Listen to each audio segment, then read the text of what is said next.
रहीम अस्सलाम वालेकुम संगियों के हाल चाल ने वालो ठीक ठाक हो जनाब अली जा तुसा नज़र आ गई उसी मैं कितने मौजूद हाँ तो किड़ी दुकाना ते मौजूद हाँ जनाब आटे की चक्की ते मौजूद हाँ बाबू होटल को थोड़ा जा उत्ते करके उरे करके जड़ा ना इन्होंने दुकान आनी सामने बैकरी शैकरी भी है जनाब अली आटे की चक्की ना ही उत्थे पल्ला आया ना किधर गया जी न्यू इत्तेफाक आटा चक्की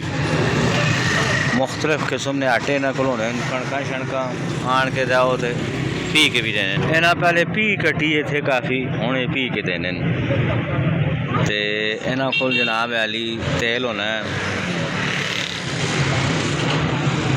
सरे होना बाकी इन्होंने गप शप लाने के होना है तो के रेट होने अगर नेड़े वेंज के पहले तो मैं इस पासों थोड़ा जा मंजर दस के ना शामी ना के शामी मसरूफियात भी तुसा थोड़िया जी दसा ए सही सही बनो ज़मीन माल ना हो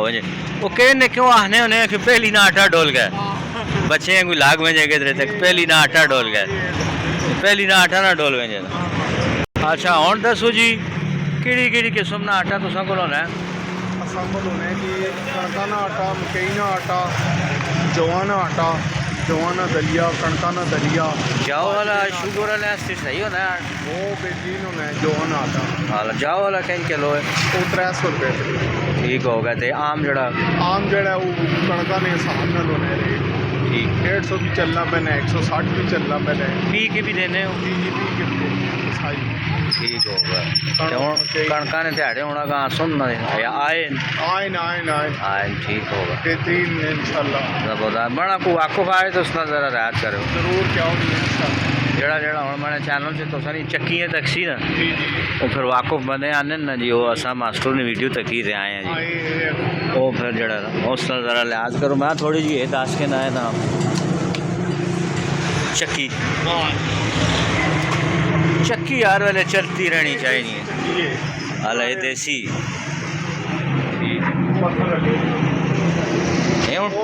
आटा ये गिड़ी चक्की हाल है चाइना चौकी छाड़ना पे वो छाड़ना नहीं पड़े वो छाड़ना है ये छाड़ना है ये अच्छा करना है कणक साफ करना है ठीक होगा एक ये चंदे ना डब्बा एक मैं भी रख में जाने जिथे इतने बंदे ने पैन मैं अपना भी रख अला ये तेल केड़ा संड है ना जरा 10 का काट के तका अच्छा ऐसा रहे हुए हैं एक इन लीटर होना लीटर नहीं किलो किलो 600 रुपये किलो अच्छा किलो भाई तोल के होना है किलो से लीटर एक चाड़ बनना उसी किलो से लीटर एक चाड़ बनना उसी हाँ चाड़ बनना क्या हो के ये लीटर जो 900 ग्राम हाँ किलो जो है वो 1000 ग्राम यानी पूरा किलो पूरा ठीक होगा ये लोग लीटर आके ना वो 900 शो करके किलो बढ़ा सकते एक किलो 1000 ग्राम पूरा ठीक होगा ये हूँ इतफाक है न्यू इतफाक है चक्की ना किस नाल इतफाक अजकल किया ने आवाम नाल इतफाक की वैसे तो आवाम नाल सरकार ने भी ना इतफाकी अजकल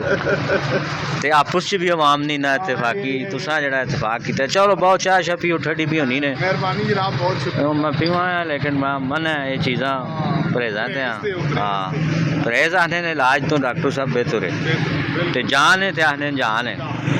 फिर जो यहीं बंदा करे तो इलाज भी ना हो सके तो फायदा तो कोई नहीं इस मरो पहलों ही जो कुछ कर रखने करो अल्लाह सुनने वाले।